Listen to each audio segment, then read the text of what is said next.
What's up everyone, it's my yard here. It's time for another how-to, and this time I'm going to talk about counters, because counters are a vital thing in standard WWE 2K16 rules. You are limited to what you use. Now granted, for certain characters, certain superstars will have more counters than others. You can have as low as 2, as maximum of 5, and for this particular match I botched. Now I countered the stomp. Now I say rule 1, you don't counter stomps, and that's true. You shouldn't counter stomps as much as possible. But there is positioning benefits for stomps. Positioning where they're stomping you can give you more of an advantage to counter more than them. You just saw it right there. He stomped me when he was at my side, okay? When I counter a stomp, I'll normally roll away from him, okay? Give me enough distance, meaning it's going to be a lot harder for him to hit the next move.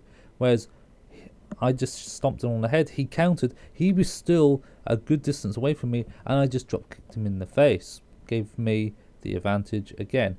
Now the drop kick counter combo is renowned, and it's really easy. Oh, you got a grapple there. Brock has very long reach when it comes to stuff, and can form some awesome things. But you see, I've got 3 counters. Now you guys, well, nearly 3.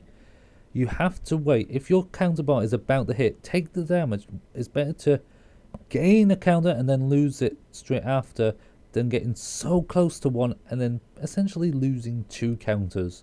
You never want to do that. Now he's just gained 1, okay? I'm up to 3. That's a great thing. Taunting when I'm still on green, quick taunts, yeah, but there's no need to taunt it. It's not hugely beneficial that I feel that you can get.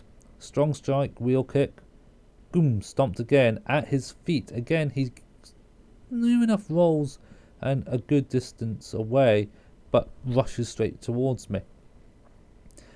It's always a 50-50 on whether you're going to capitalize on a stomp. Boom, shooting star. And you want to make sure, by all means, that you gain the advantage when you counter a move. That's why I've got more than 3 counters, or nearly 3 counters now. He's back down to 1, so he can counter 1 move, but chances are he's going to counter a stomp. He counters a stomp. Oh, that was an ugly fall there, folks. Ugly. But once you have no counters, obviously you can't counter anything. There is still automatic counters for certain things. I just performed the signature outside the ring, yep. And knowing that Brock has a super ton amount of health, I might as well pedigree on the outside as well and gain some extra bit of damage on top, because why not? It's alright. I'm not going to win by count, don't worry about that. Yes, that does mean he gains his counter bar, but I'd rather get in the ring first on the off chance that he does counter and gets an offensive move and causes me to get myself countered out, which is never a good sign when that happens. He'll come into the ring. Let's let him get a bit of momentum. Oh, excuse me. Hardly professional to yawn. There's a bit of ooh, God's last gift, isn't it? Counter stomp. He gets a good distance this time. Goes for the grapple. But I knew he was getting a bit far away, so I might as well pull back. No, he's got no counters. I've got 3. I can get away with it. Now I'm up to 4, so that's why I didn't counter that stomp. And then I counter the elbow. Again, he's then got no health. I can just spray the strikes there. Small damage, but again, good strength very quickly on the momentum meter. Stomps don't really gain much. As they lose health, though, you do gain 4 to 5% on a stomp sometimes, which is crucial. If you can get 3 or 4 stomps like that, boom, you can get back up to a signature very quickly. He thought he was too far away for me to hit him.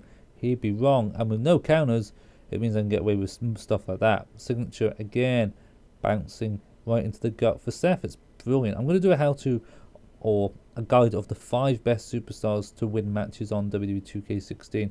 Now I'm going to include sub guys on that one, but overall I can make a pin list as well if you want me to. You leave it in the comment section below if you feel on that. Now I've got a finisher.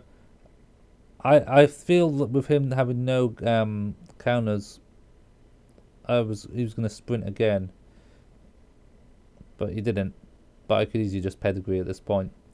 I'm recording this after the fact. I don't like doing live recordings when I'm just doing random games online, because you never know what could happen. And sometimes the audio is far better when there's no audio of mine in play. He kicked out. Brock does. Brock Lesnar has resiliency. I can't remember if he used that on this occasion, but he has automatic resiliency. He just needs to have the stamina to do it. Doesn't need the finisher. Can do one automatic kick out. Makes him very OP. Shadow Wizard. Yes, he does. Very OP. Now he's getting up to 2, so that's why I'm going for the stomps. Just trying to make him use them. And he might auto get up at this one. Actually, no, for some reason this was the occasion where he couldn't auto get up from those small stomps, which was very peculiar. Oh, knocking him out straight away on the arms. So some people say that the stomp is cheap. It's not cheap in the slightest. Thing is, if it's on lower health, I'm going to barely stomp. I'm going to focus on standing strikes, and there's a reason why standing strikes are so versatile. Is because if they get countered, it pretty much puts them into a neutral ground. Because when they counter a strike, you're both standing up. They'll get the first strike advantage or grapple, but they can't really do anything else from that. So it's easy for you to counter. And if they hit the first counter, you will always be one up. So when they run out of counters, you'll still have one. And when you have one, you could decide to go straight away, and use it. So you're down to 0 as well. But it does mean he's then completely out of counters. There's the pedigree. I drained him his stamina rest hold, so he couldn't resiliency. So it's a pure kick out on this occasion, and he gets it. Because the video's a bit longer than this, of course. And stomp. He's got 2 counters at this point. Why he was still kicking out, I don't know, because he was getting demolished. Just die. Just die, Brock. Die.